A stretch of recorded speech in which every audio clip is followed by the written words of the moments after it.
Not quite sure what happened on the call.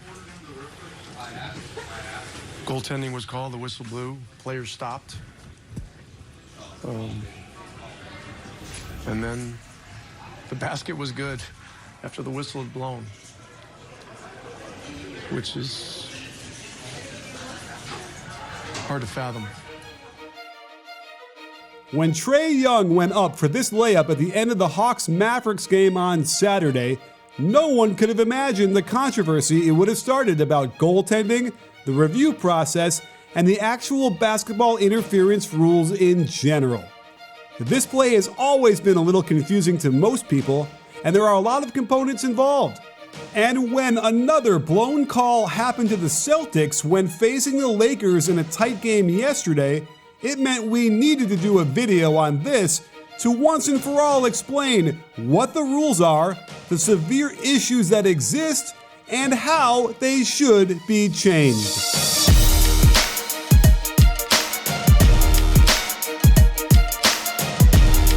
When the referees called the goaltend on this play, then reviewed it, then converted it to an inadvertent whistle, and then counted the putback by John Collins after the whistle blew, it was too much for Mark Cuban to handle.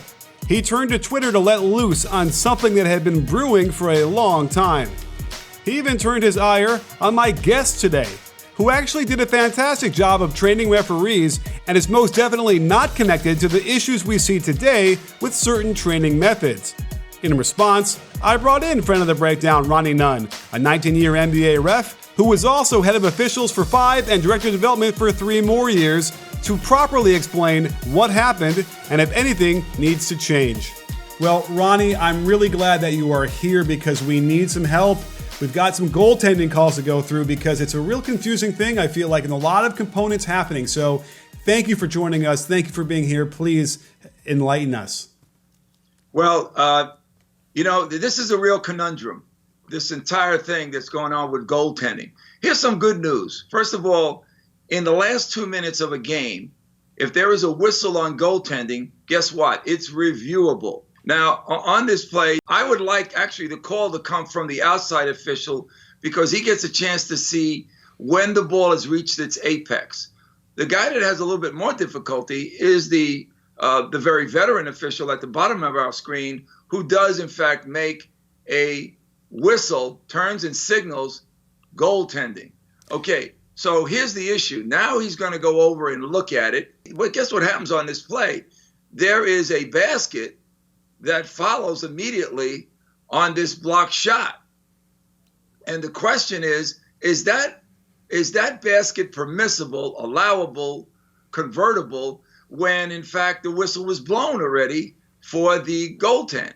And even if it was blown after the retrieving shot, putback shot, the initial whistle is for the goaltend.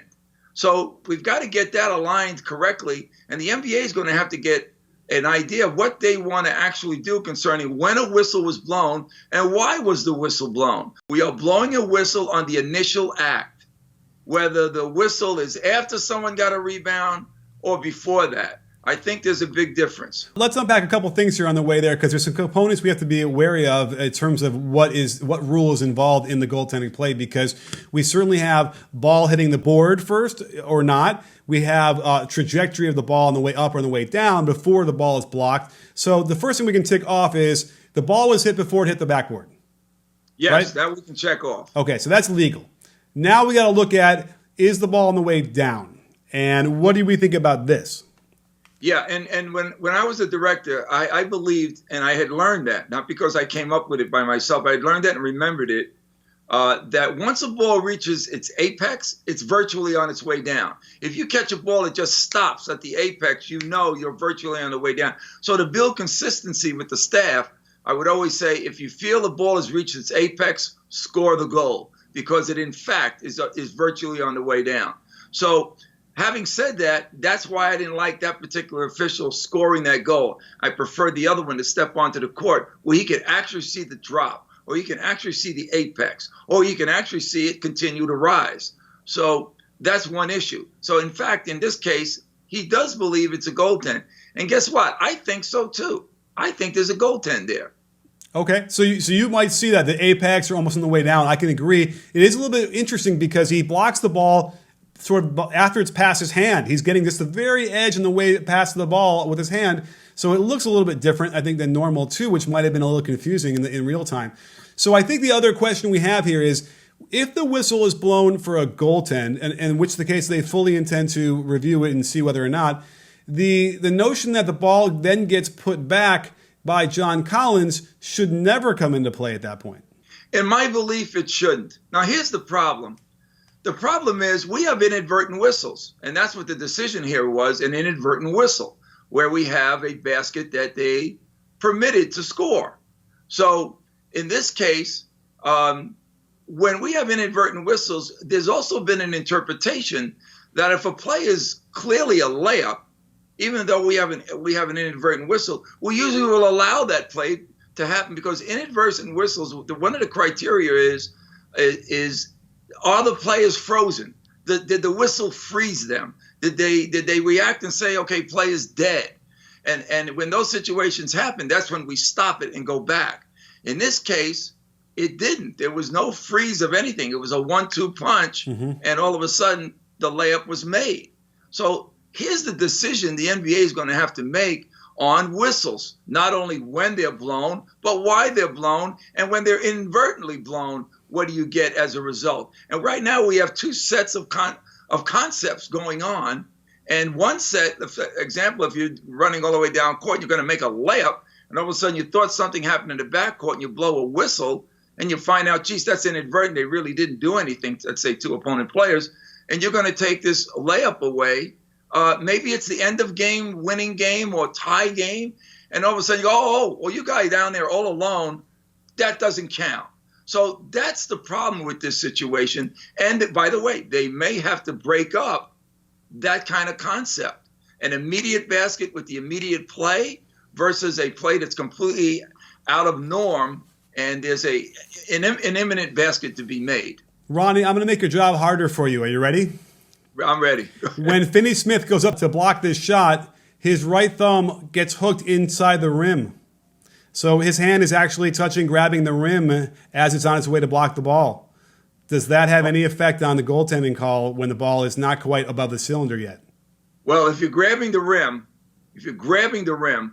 you got a problem defensively. That would create a goaltend. If you touch the rim, we're looking for jarring of the rim or the backboard. That would create a basket not to be scored. Okay.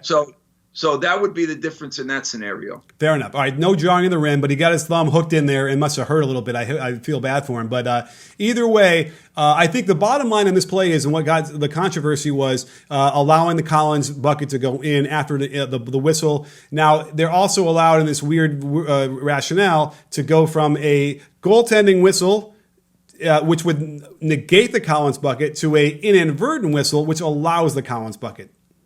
Yes, yeah, very well said, and that summarizes that play. And the reason why Cuban and the Mavericks are talking stuff is because on the next time with the Laker game that we have here as well to go over, we don't allow any basket that happens almost immediately after, and we go to a jump ball on an inadvertent whistle. Well, let's unpack that really quickly, because we should move right on to a very great segue there. Here's what happened, though, in that Celtics game a little bit more clearly. They actually did count the basket. They called it a goaltend. And then after there was some complaining by LeBron, they reversed it and called it an inadvertent whistle and did a jump ball. Help me unpack how that's supposed to happen that way. Well, any referee can make a mistake in a situation and say, you know what, I think I made a mistake. I blew my whistle too quickly. I didn't process the play. And I think I'm wrong about this goaltend. And even though I scored it, they said, okay, if you think you're wrong, we're going to call it an inadvertent whistle, and we're not going to score the goal. But guess what? No one has possession of that ball at that time, so we're going to jump it up. But in this case also on that whistle, and I don't know when that whistle occurred, which shouldn't always be a criteria, the player again, the rebounding player, is imminently there with no frozen play where he's going to stop and go, oh, the whistle's blown, I'm not going to continue, and he makes the basket. So Yeah. here we have, on the Mavericks side, here we have a made basket. I'm sorry, made basket that is permitted. And another side, we have a basket with an inadvertent whistle on the final decision where we don't allow the basket. So that's the conflict. And out of it all, I think they're going to have to come up with a couple of sets of rules on new insertions on rules concerning the effect of an inadvertent whistle. For sure. I mean, I guess the argument is if Jaylen Brown had tipped it in the air versus coming down with it, that would make it exactly like this. But the odds of these two plays happening on back-to-back days in the NBA is insane. And yet I can easily see why the Maverick fans would feel like there is some double standard here going on. I'm actually most frustrated because LeBron, to me, clearly says he blocked the ball first, as if he blocked it before it hit the board, and then Dwight Howard hit the board, which is so far from what really happened that it's almost going against the spirit of the game in my mind. I know that players will always say, I didn't touch it when it went out of bounds, and I have less problems with that only because it doesn't lead to a basket usually on that. But for this one, I don't know. It really rubbed me wrong, and I did a tweet about it, and that did go quite around the world a few times. And it was troubling to me because that just sort of, I'm not sure if there's a sportsmanship thing component to that or not, but you know, I just can't imagine LeBron really believe that he got that ball. And even if he had gotten the ball, it was still after the ball hit the backboard. But Ronnie, let's just talk about one last component to this, because there is this notion of the ball needs to be able to go in for it to be a legal goaltend. Unpack that for us. Okay, the word is chance or opportunity to score. Not that it's definitely going to score. And I usually use that, and officials have usually used one guideline word, is will it hit the rim? Because if a ball by its force and velocity to the board doesn't have the trajectory where it's going to hit the rim, then you can smack that ball and know that it doesn't have an opportunity or chance to score. But if a ball looks like it's going to hit the rim after it hits the board, then that's goaltending. And we use that rim, and again, another word that should be inserted into our nomenclature so they know that that also is another guideline key about calling goaltending, just like the word apex. He's laying this up with English as a reverse. Do you think, in your professional opinion, that it had a chance to hit the rim? From the angle in this Laker game, I can't tell completely. It looks like it didn't. And let me also add to this conversation that let's say LeBron did block it. A blocked shot, then blocked by his teammate again, could still be goaltending, because anytime a ball gets up to the rim and it's on its way down or off the board and on its way down, it's goaltending. And I think we have talked at some point, like if I threw a pass to you while you were cutting under the basket and the ball hit your shoulder, it goes up and it's on its way down. It wasn't a shot attempt, but the ball is on its way down. Anybody who fools with that has goaltended and committed a violation. Well, on its way down, like in the area of the rim, was what you mean. In the area of the rim, where it has a chance or opportunity to score, or it has a chance or opportunity to hit the rim. And that should be in parentheses when you're talking about having a chance to score. Fair enough. Well, you know, that was a fascinating discussion on those things. We have one more rule to discuss about goaltending. Who knew how complicated this rule really is? And that was in the All-Star game, which happened to be really competitive in the fourth quarter. The players were playing as hard as they could. The refereeing was refereeing this the same way. And what we have here is a LeBron James trying to get the ball off the backboard as quickly as he can before Giannis is closing in. And he pins this ball. And there's a rule that I really wasn't aware of about pinning. So explain to us whether this is really goaltending or not and what the timing mechanism is. Yeah, the pinning the ball is the same as trapping, and they've introduced that. But pinning goes way back. And pinning has to do with three things that are happening simultaneously: the ball, the backboard, and the hand. If those three items come to a funneled end, and they're all happening there where the ball is pinned or trapped, the NBA believes and has always called that a goaltend. Now, if you live in the inner city, and I'm sure not only in New York, and they pin a ball in a half-court game or a full-court game in the park, it is a tremendous block and a tremendous roar by everybody that they believe that that's a great block. You know, it's almost like whether you want to see the glass half full or half empty. And they see it as half empty, meaning not a goaltend. But in the NBA, it's a goaltend. And if I could come up with the reasoning, I would change it, because I don't know the reasoning of why it was always considered that. It's been way back in the career, even before I even thought about officiating, about that particular play. Wow. Well, thank you for breaking that one down for us too, because I didn't realize that. I just assumed anything pin and then before that is legal. But it kind of almost makes you wonder about that LeBron block in 2016 in the finals that was revealed as one of the greatest defensive plays of all time. And I wonder now, because we'll have to go back and look at that one. So, Ronnie, thank you so much for breaking this stuff down for us. Really important stuff. Cannot wait to continue doing this as we get closer to the playoffs. Yeah, it really is going to be interesting. And also something to be interesting is to see how the NBA comes out in the protest that Cuban has initiated with that particular play. And by the way, that was right at the end of the game, 8.4 seconds remaining. That basket was very important. And thanks, Ronnie, for joining us. That was amazing stuff. And don't forget, sports fans, at B-Ball Breakdown, we're not a channel, we're a conversation. You in? Are you in, Ronnie?